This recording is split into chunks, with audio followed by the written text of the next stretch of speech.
എല്ലാവർക്കും നമസ്കാരം. ഞാൻ ശ്രീനാഥ് വടക്കഞ്ചേരി. എല്ലാവർക്കും എൻ്റെ പുതിയൊരു വീഡിയോയിലേക്ക് സ്വാഗതം. ഞാനിപ്പോൾ നിൽക്കുന്നത് പാലക്കാട് ജില്ലയിലെ വടക്കഞ്ചേരി കാളത്തോട്ടത്തിൽ സ്ഥിതി ചെയ്യുന്ന ഇടുക്കാവുമുത്തി ക്ഷേത്രത്തിലാണ്. നമ്മുടെ നാട്ടിലെ ഈ പുരാതന അമ്പലത്തെക്കുറിച്ച് ചോദിച്ചറിയുവാൻ ഇവിടുത്തെ ആദായം കാളിദാസ് നമ്മോടൊപ്പമുണ്ട്. നമുക്ക് അദ്ദേഹത്തോട് ചോദിച്ചറിയാം ഈ അമ്പലത്തിന്റെ പ്രത്യേകതകളും നിഗൂഢതകളും പൂജകളുടെ പ്രത്യേകതകളും എന്താണെന്ന്. മറ്റൊരു കാര്യം കൂടിയുണ്ട്, ഈ അമ്പലത്തിന് ഏകദേശം ഒരു 5000 വർഷം പഴക്കമുണ്ടെന്നൊക്കെ പറയപ്പെടുന്നുണ്ട്. എന്തായാലും നമുക്ക് ഈ ക്ഷേത്രത്തിന്റെ നിഗൂഢതകളിലേക്ക് കടന്നു ചെല്ലാം.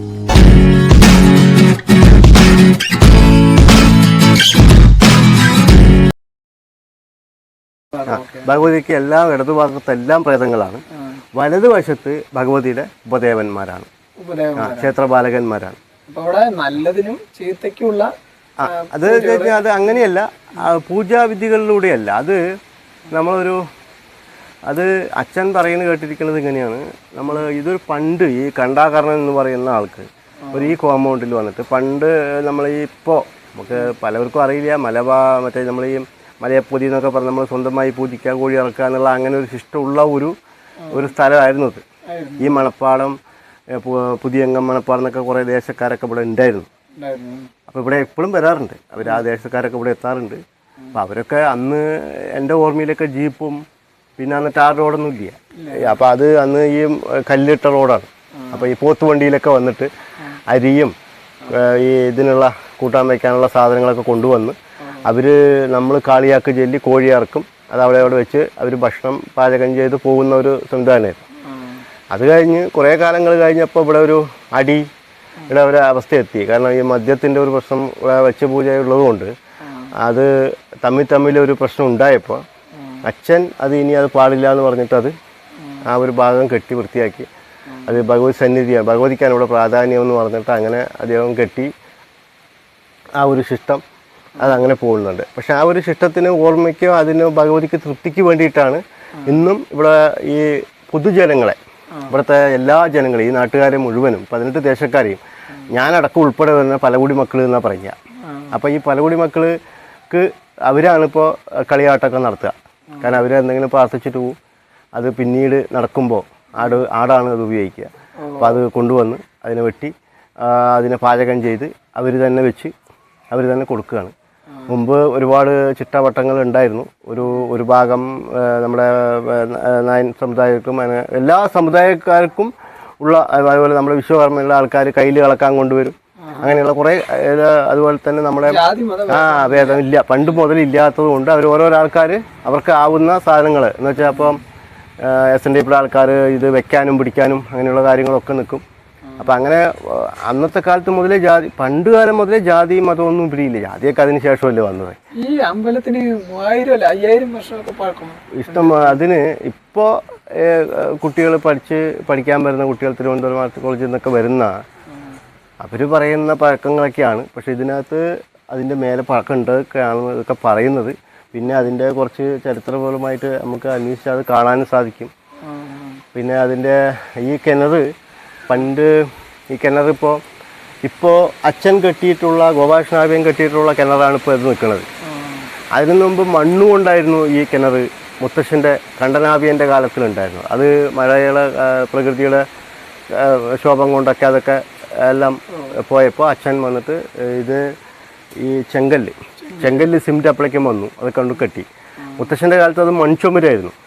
അതിനും പിന്നിലുള്ള ആൾ കെട്ടിയിരിക്കുന്ന, ഒരുപാട് വർഷങ്ങൾക്ക് മുമ്പ് കെട്ടിയിട്ടുള്ള ചെറിയ ഒരു ചെങ്കല്ലുമാരിയുള്ള ഒരു ചെറിയ നീളത്തിലുള്ള ആദ്യം കണ്ടുപിടിച്ച ആ ഒരു ചില്ലോട് എന്നാണ് പറയുക.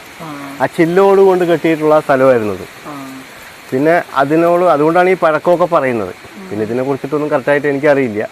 അപ്പോൾ ഈ പഴക്കം ഇങ്ങനെയാണ് എന്നാണ് പറയുന്നത്. പിന്നെ കൊടുങ്ങല്ലൂർ ക്ഷേത്രത്തിന് ഒരു ബന്ധമുള്ളതെന്നൊക്കെ പറയുന്നുണ്ട്. അതെന്താണെന്ന് ചോദിച്ചു കഴിഞ്ഞാൽ ഇവിടെ ഈ ഭഗവതി പാട്ടൊക്കെ നടക്കും. പിന്നെ കാളിയാണ് എന്നാണ് പലമ്പുള്ളിക്കാരും അതുപോലെ തന്നെ പൊതുവായിട്ടുള്ള ഒരു ധാരണ അവിടെ വയ്ക്കുന്നുണ്ട്. പിന്നെ ഇപ്പോൾ ഈ അടുത്ത കാലത്തൊക്കെ ഈ നോർത്ത് ഇന്ത്യൻ സംസ്കാരത്തിൽ ഈ ഗണപതി ഇവിടെ അധർമ്മത്തിലാണ്.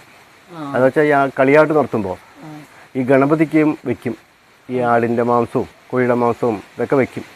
അപ്പോൾ ഈ പബ്ലിക് വെക്കുമ്പോൾ അപ്പോൾ ഈ ദുർഗയുടെ കൂടെ നിൽക്കുന്ന ഗണപതിക്ക് മാത്രമേ അങ്ങനെ ചെയ്യാറുള്ളൂ എന്നാണ് പതിവ്. അപ്പോൾ ആ കാലം മുതൽ തന്നെ ഗണപതിക്ക് വെക്കുന്നതുകൊണ്ട് ചിലവർ പറയും വനദുർഗയാണ് ഇവിടെ സങ്കല്പം എന്ന് പറയും.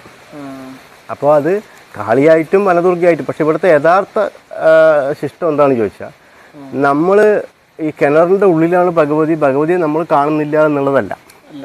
വരുന്നവരൊരു രൂപം കൊടുക്കുക. അതിപ്പോൾ ഗണപതിയായിട്ടോ സുബ്രഹ്മണ്യരായിട്ടോ ഭദ്രകാളിയായിട്ടോ അച്ഛനായിട്ടോ അമ്മയായിട്ടോ മുത്തിയായിട്ടോ, അല്ലെങ്കിൽ അവർക്ക് ആരോടാണ് ഇഷ്ടം, കൊടയായിട്ടോ ഓലക്കൊടയായിട്ടോ, അങ്ങനെ എന്തെങ്കിലുമൊക്കെ അവരുടെ രൂപങ്ങൾ. അതിന് അങ്ങനെ ദർശനം കിട്ടിയിട്ടേ ഭഗവതിനെ നമ്മൾ കേട്ടിട്ടുള്ളൂ.